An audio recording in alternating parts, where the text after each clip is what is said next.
various stakeholders and with several committees of numerous policy-making bodies. I now invite Mr. Vijay Sardana to deliver his keynote address. Thank you, ma'am. Thank you very much. आदरणीय पाटिल साहब, चौधरी साहब, अतुल जी, संदीप जी, सौंदरराजन जी, ये सब स्टालवर्ड यहाँ हैं और जो ये कार्यक्रम है इसके पीछे मेहता जी की और जो क्लैफमा की टीम है, फाल्के साहब, दिनेश और बाकी लोगों ने जो कंट्रीब्यूशन किया है, और जैसा कहा कि पिछले 10 साल से एक जॉइंट इनिशिएटिव चल रहा है।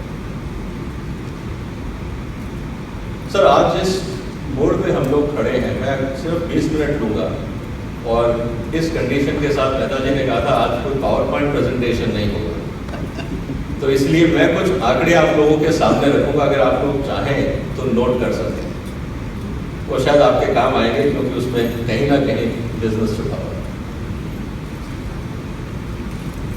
सब जब भी किसी देश के डेवलपमेंट की अगर हम बात करते हैं तो हमें दो चीज़ों पे हमेशा ध्यान जाता है। एक तो है इंफ्रास्ट्रक्चर, जिसको हम फिजिकल इंफ्रास्ट्रक्चर कह सकते हैं, और दूसरा है बायोलॉजिकल इंफ्रास्ट्रक्चर, चाहे वो ह्यूमन बींग्स हो, लाइफ स्टॉक हो, या जो उस फिजिकल इंफ्रास्ट्रक्चर जो कंट्री बनाना है, the society is people और surrounding which is biological nature. जिस तरह से सीमेंट एक फिजिकल इंफ्रास्ट्रक्चर की एसेंशियल इंग्रेडिएंट है, और अगर आप ये कहूँ कि अगर हिंदुस्तान में अगर हम सीमेंट सेक्टर बंद कर दें तो हिंदुस्तान का इंफ्रास्ट्रक्चर कैसे डेवलप होगा, मुझे नहीं लगता कि हमारे पास कोई आसान आंसर है। और यही कारण होता है कि हम स्टील और सीमेंट को लेकर जब भी इंफ्रास्ट्रक्चर की बात होती है उसको कोर सेक्टर मान के उसको काम करते हैं। क्लैफमा और सॉल्वेंट एक्सट्रैक्टर एसोसिएशन, ये दो संस्थाएं इस देश में ऐसी हैं जो ह्यूमन इंफ्रास्ट्रक्चर या लाइफ स्टॉक इंफ्रास्ट्रक्चर के लिए काम करती हैं, और उसका एसेंशियल इंग्रेडिएंट, जैसे मैंने कहा कि सीमेंट अगर आपके लिए फिजिकल इंफ्रास्ट्रक्चर के लिए है, तो जो प्रोटीन इंफ्रास्ट्रक्चर, जो प्रोटीन इंग्रेडिएंट है वो आपके लाइफ इंफ्रास्ट्रक्चर के लिए है, चाहे वो ह्यूमन बॉडी हो या लाइफ स्टॉक बॉडी। और अगर हम इस सेक्टर पे ध्यान नहीं देंगे तो जो आज आंकड़े हमारे सामने हैं और दुनिया में बहुत चिंताजनक आंकड़े हैं, दुनिया के सबसे ज्यादा स्टंटेड बच्चे, more than 50% of world's stunted kids are in India. This is not an achievement. अगर हम ये देखें कि सबसे ज्यादा माल नरिश्ड पॉपुलेशन दुनिया में कहां है, तो आज हिंदुस्तान। इसका मतलब यह है कि हम अगर कितनी भी सड़कें और डैम्स और ब्रिजेस बना लें, ये देश तब तक डेवलप नहीं होगा जब तक यहाँ का बायोलॉजिकल इंफ्रास्ट्रक्चर, जिसको आप ह्यूमन और लाइफ स्टॉक कह सकते हैं, वो जब तक हेल्दी नहीं होगा। और वो तब तक हेल्दी नहीं होगा जब तक उनकी प्रोटीन रिक्वायरमेंट पूरी नहीं होगी, क्योंकि बगैर प्रोटीन के लाइफ हो ही नहीं सकती। ये बायोलॉजिकल फैक्ट है, ये साइंटिफिक फैक्ट है। अगर हम इस सेक्टर पे ध्यान नहीं दे रहे हैं और एग्रीकल्चर या फूड प्रोसेसिंग या फूड सिक्योरिटी के नाम पे अगर हम कुछ भी कर रहे हैं, तो मुझे नहीं लगता कि इस देश के हम सही दिशा में ले जा रहे हैं। मैं बहुत हार्श शायद वर्ड इस्तेमाल कर रहा हूँ, लेकिन चौधरी साहब ये मैसेज है मेरा इस देश के पॉलिसी मेकर्स को कि शायद हम इस देश की जो फंडामेंटल जरूरत है उसको कहीं ना कहीं इग्नोर करते हैं। और ये आने वाले समय में चिंताजनक और होगी। उसका कारण बहुत सिंपल है कि जिस देश में आबादी हर साल करीब 2 करोड़ बढ़ रही है, उस देश की फूड रिक्वायरमेंट हर साल करीब 20 मिलियन टन एडिशनल फूड की हमें जरूरत है to ensure minimum nutrition intake of this country. 20 million tons additional food we need in this country every year to feed our growing population. Now the challenge starts here. Where is the land to produce additional 20 million tons of food? Where is the water to produce 20 million tons additional food? Where is the infrastructure to handle, store and manage this 20 million additional food? Now, if we can't do it, then definitely we are ensuring that certain percentage of population is adding into poverty or hunger because we are not giving them the enough. So when we see the requirement or the statistics of Government of India that this year production is compared to last year is more by 2 million tons or 3 million tons. Are we moving into the right direction or we are widening the gap of food security? This is the point of concern. And that is where my request is to all the policymakers, those who are here, please carry this message, and we are always available to discuss this issue with everyone. Now, when I am dividing this 20 million tons additional food, how much is required by growing population in this country? Let me read out few numbers for you, which may be of interest to you. We will need additional 2.38 billion tons of milk every year for growing population. We will need about 4.4 million tons of fish every year. We will need something about 1.2 million tons of additional eggs every year to feed the growing population, and we will need something about 0.6 million tons of meat to feed the growing population. Now we can always say that what is the logic of having livestock products? Why not we move into vegetarianism? One can always look into this argument, because that debate is also very much vibrant in the global scenario today. Even if you do that, sir, still remaining is 16 million tons of vegetarian foods, which existing vegetarian requirement is. And if we switch from livestock to vegetarian population, you have to, if I say equivalent amount, still you need 20 million tons, maybe of a vegetarian source. Even if you ignore the non-vegetarian, the challenge is, where is the natural resources to feed and support this requirement? And this is one challenge which we have to look at. On the other side, today we are signatory of UN Declaration of Sustainable Development Goal. We cannot recklessly exploit the situation. We cannot continue to exploit environment. We cannot exploit whatever natural resources available, because there is a discipline, there is a commitment that we have to control global warming, we have to bring the balance in overall global ecology, and India being one of the largest population country in the world, and which is growing both in demand for water and food, has to play a big role, and that's why focus comes to India globally on these issues. Now challenge is that we need food, our population is growing, we do not have enough natural resources, then what do we do? And how to address this challenge? Now, food security is apparently becoming a challenge, because we know what is the hunger level in this country, we know what is the food security situation, we know the underfed people, we also know the stunting, we know malnutrition, and whole lot of scientific human development index parameters which are suffering. And I think most important thing, and if I say in the overall ecosystem, the one ingredient on which the government of India should single-mindedly focus is on protein. Today, fortunately, we have alternate options of edible oils, and there are a whole lot of debates how much oil we should consume. But one thing is sure, that we need 1 gram per kg body weight per day to maintain a good, healthy life, whether it is livestock or human system. Now, if we cannot provide that, then we will not be ensuring the good health for India, and the cost is going to be in the lower productivity of labor in this country. Today we all talk about why India is not able to get gold medal in Olympics. The answer is very simple, where is the stamina? And what we feed to our young generation so that they can become a strong sports people, because they have to fight with the well-fed, well-trained people on the ground. Are we in a position to deliver that? Now that is one big challenge and an example for all of us. Now with all these factors available, now nutrition under hunger sector, we have looked into it. Now 2 parameters when we are looking into livestock sector which are extremely important. One is what is going to happen to the carbon footprint. And I was calculating, so the target of India that we should produce 200 million tons of milk in this country, whatever the government of India plan is, if you just back calculate how much methane this 200 million tons is going to lead to, 16% of India's methane production only will come from ruminant, that is milk producing animals. Can we afford this? Now these are vital and wide questions which all of us has to seriously think about it. As Atulji mentioned, that how much fodder is required. Today we have a deficiency of almost, it's Government of India data, almost 64% fodder deficiency, which is something about the requirement is 1300 million tons. And if you calculate with the existing productivity, the 1/3 of the India's total land, which is under agriculture, should only be dedicated for fodder production to produce value. Is it possible? So I'm raising these fundamental issues because we have made certain parameters, certain targets as for a national economy, but how to achieve them and where are the resources to deliver them, I think those calculations are still not in public domain and we have to look at that. Now coming back to other interesting point and where I feel there is a huge opportunity what this livestock sector can deliver, and that is employment.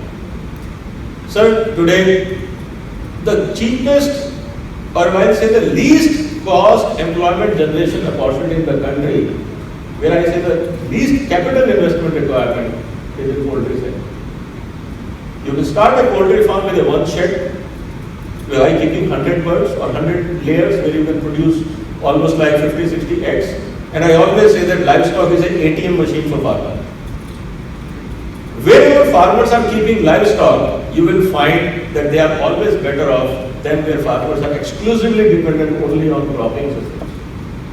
And this itself is a message to Government of India that why livestock sector is so important. Not only that it provides the essential proteins for us, but at the same time it provides the employment opportunity in the rural India at the least capital investment. And the best part of the livestock sector is they are ATM systems because every day farmer gets the money and there is no tendency to commit suicide when there is a livestock sector. So it's a huge social benefit, it is a huge political benefit, it is a huge economic benefit for India's rural economy if we really want to stabilize our social disintegration which is happening in rural system. And I'm surprised why still there is no such commitment which is emerging from the highest level towards livestock sector and especially with those who are delivering protein to the country. Another very important aspect of today, we all are talking about growing trade imbalance, whether we are talking about imports or exports. Please see the statistics of Government of India of last 1 year itself. The trade deficiency. Our exports have gone down by 25,000 crores and imports have gone up by 20,000 crores. So if I put as a net balance sheet, there is an agribusiness deficiency of 45,000 crores. That's we are already losing in trade because of growing demand in India and globally there are price dynamics which are taking place and we are not able to capitalize the changing scenario. There can be various reasons. I don't want to go into detail, but there is a serious point we have to look at it. On the other side, Government of India, Niti Aayog, Economic, earlier we had a planning commission. All these organizations have repeatedly mentioned that India on an average loses something about food worth 1 lakh crores annually. My always question to Government of India is, we know 1 lakh crores we are losing every year after spending in farms, paying subsidy, paying water, paying for everything, and whatever output comes, it goes into waste. 1 lakh crores a year. Why we are not able to invest 1 lakh crore to create a warehousing infrastructure to preserve this wastage which is happening every day? There cannot be a better return on investment for a society or a country than investing on warehousing, which can save 1 lakh crores a year.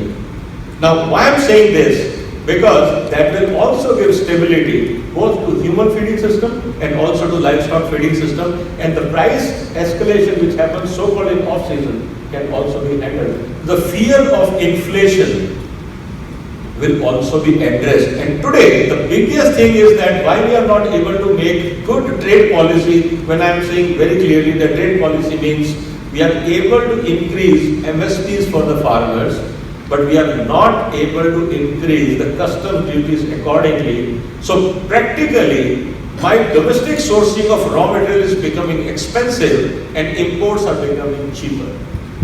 And today, as a businessman, my first dharma is so that my organization exists, farmer comes second. If I will not exist, how am I going to help the farmer? It means for existence of my organization, I am looking more and more at imports or international market for sourcing my raw materials than looking at my own farmers. Why? Because our pricing policy is making our own raw material incompetitive compared to international prices. With all these things, still there is a wastage, still there is a deficiency, still there are other challenges.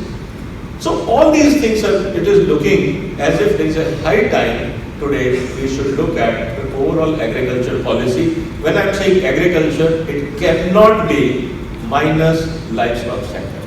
Because when it comes to agriculture, there is always a tendency to only look at agriculture or the germination which is happening from the seeds, but not at livestock sector, which is more essential and complementing what agriculture is going to do. Now for that, I think time has come where industry, policy makers all have to relook into how we are managing and running our policy. And I always say that constantly looking at increasing MSP under the political pressure or the demands of farmer leaders, that why not we increase the MSP every time, are we moving away from the main market and becoming into corner, because every increase in MRP is shrinking our global base and putting us in the corner. And there are n number of examples, and that is, we have seen what is happening to our corn exports, what is happening to our soya DOC exports, what is happening to other agriculture exports. They all are shrinking because we are becoming high cost producer. My question here is, should we continue to look at MSP as the way to compensate farmer, or we have to change the way of compensating farmer from per kg to per unit area or per acre or per hectare, that how much money farmer is making per acre or per hectare? Minute we start re-looking into the, because his asset is land, his asset is not crop. And what is the return on investment on his asset will ensure whether he is in poverty or not, and that's where the industrial sector works. I think we have to re-look into agriculture and its economics, and that is where I feel that industrial participation, and that is precisely where oilseed growers and organization members of SEA, which are solvent industry, is actually an ideal partnership. And then further adding to value chain, that is poultry, who are the consumers or output of solvent industry. I think unless we look into this whole value chain as an integrated approach instead of compartments, we will not be able to address this challenge. Because we have to see that poultry becomes affordable, we have to see that industry becomes viable, and we have to see that farmers also making money. Those are producing oilseeds. And this cannot be in partition, it has to be an integrated value chain. And unless we look into that, it will not happen. And this is the way, sir. Last month I was in China, I was represent BRICS from industry point of view in BRICS forums. Again next year will be there. When I was looking into what China is doing, and they said very clearly, we don't look into soybean separately and soya bean separately and poultry separately. We look into value chains. And we see whatever is hurdle coming on the way to make the value chain efficient and cost driven, or I will say that competitive globally, we do whatever is required. Because nothing else is going to work. We have to remain in market, and in market, sir, the competitors decide, not I decide what is going to be my price. And if competitor is bringing down the price of soybean or DOC or maize, how I am able to command that this is my government of India's MSP, please pay so much, who is going to pay? If MSP is not reflecting the competitive advantage, then that MSP technically has no economic significance for Indian economy. Now, issue is coming up again, what we have to do? Simple answer, at which we generally ignore. We have to go back to the drawing books, we have to go back to the basics and see where we are making mistakes. And I will say in a very polished language, go back to the research. We have to learn from people, those who have done better than us. There is no fun in saying that I have 50 years of experience or 70 years of independence, still 50% of world's hungry kids live in this country, except the fact we failed in our policies. If countries' farmers are committing suicide, our agriculture policies have not delivered except the fact of life. If today my industry is operating at 30% capacity, capacity, and my farmers are sitting with the raw material, and my consumers are consuming imported raw material, I think it very clearly indicates we have no economic policy whatsoever we can claim. Because these all three things looks illogical existing at the same time in any country. And this is where I feel it is high time we should relook into it. So research is extremely important. I'm not saying that you start from fundamental. There's no harm in learning from competition. There's no harm in learning from people, those who are ahead of us, or even, I will say that when it comes to learning, be selfish. Even you can learn from China, so-called enemy nowadays. And for that, we have to relook into the management practices, and one of the biggest challenges within our industry is the mindset. I'm not saying that all the policies are in charge. The biggest problem is that decision makers have a certain mindset, and best part is that the successful mind history is actually preventing the new learnings. Those who are successful, they will हम तो आज तक ऐसे ही करते हैं. This is the way we do from last 30 years. This is the way we were doing for last 40 years. So what new thing we know? We know everything about it. We know everything what is happening in the world. If everything we know, then why we are suffering? Then why we are not the richest? Then why we are not the best? And why we are not able to make the maximum money if we know everything? It means that everything has a big hole which we have to fill very soon. Then what consumer is going to look at it? Today, the best part is with internet and international exposure to consumers, Indian products have to compete internationally at home. There's no need for you to see what is happening in America. Go to any supermarket and you will see what is American product and how it is packed, what is the recipe, it's available in the supermarket.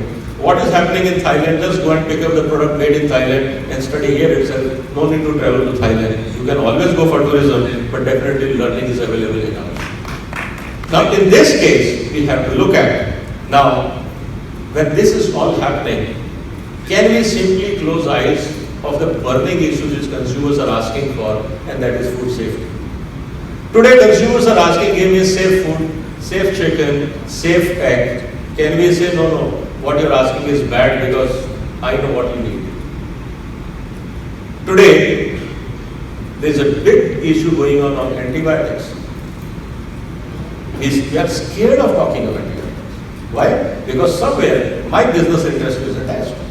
How long we can hide the facts? We can choose to ignore the facts, but the fact remains and they exist. Consumer will move away and we will continue to do the same thing, and suddenly we will find there is no market.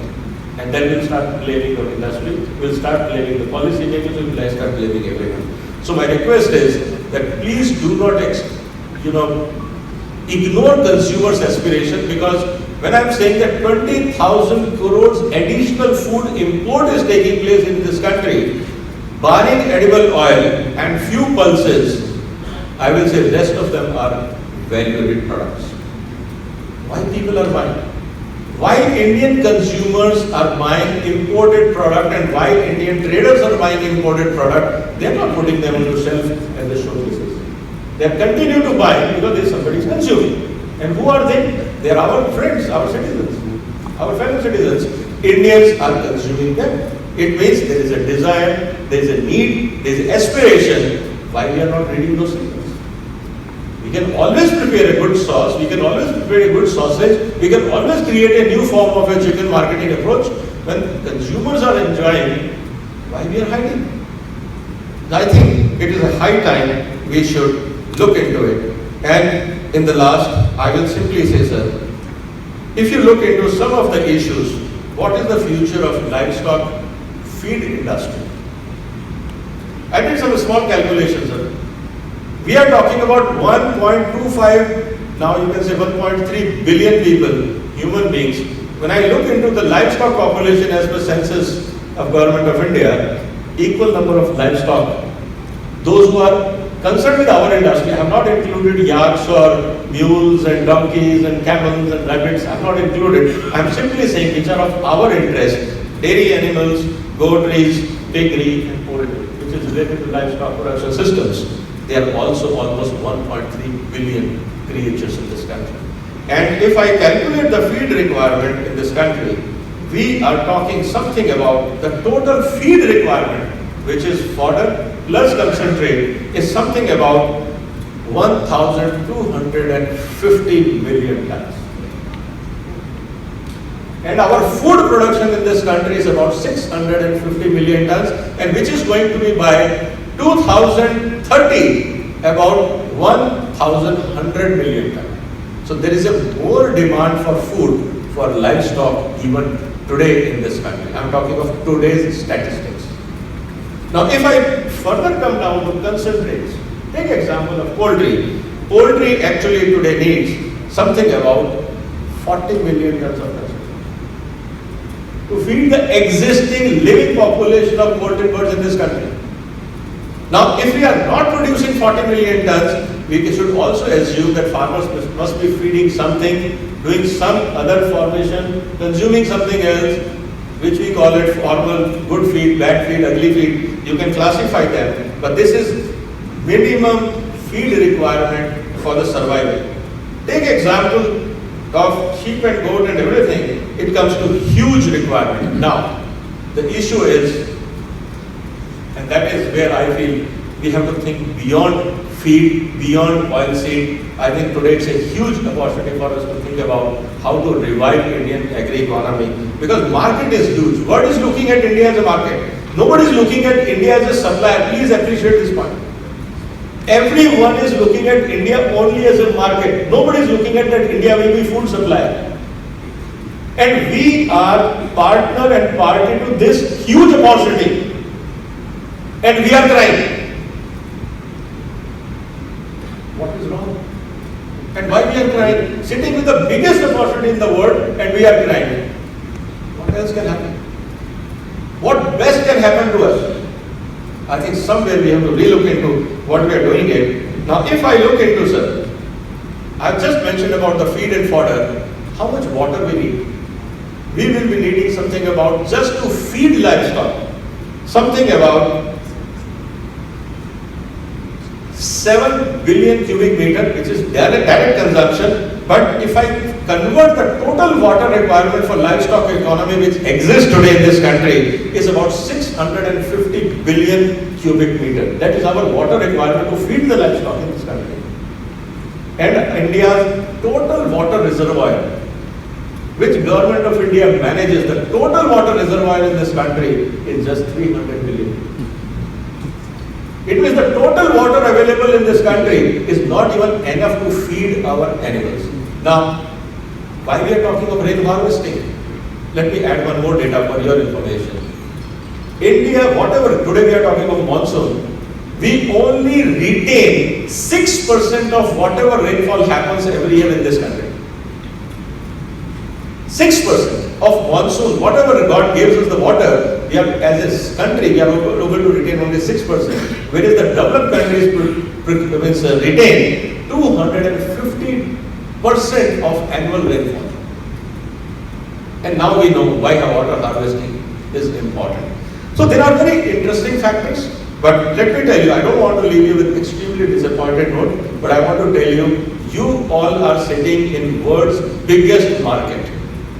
You are sitting in a market which has the biggest opportunity in this world.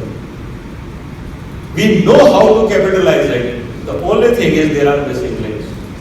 There are certain ideologies, there are certain speed breakers, and there are certain vested interests. They don't want us to prosper. They can be within us, they can be outside. Those who are hurting us, but are we that naive that we don't understand what is good for India? And why we are still sitting and saying no to good things, even if it is a good technology. Atulji has mentioned that we need a technology to increase the productivity. We need a technology to improve the performance of the sector. We need technology and policies so that better investments can come. We need technologies and policies so that the consumers and farmers can interact faster with each other, and why there are so many speed breakers and barriers like APMC and this licensing and that licensing. Whose interest we are serving? In 70 years, all these speed breakers, we know where we are today. And still we want to retain them.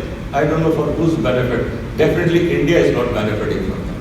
So I think it's a high time we must rethink where we are. We are heading for, as PM always says, that 75th year of independence, 2022. We are talking of doubling farmers' income, housing for all. Why not protein for all as well? Thank you very much. Thank you so much, sir.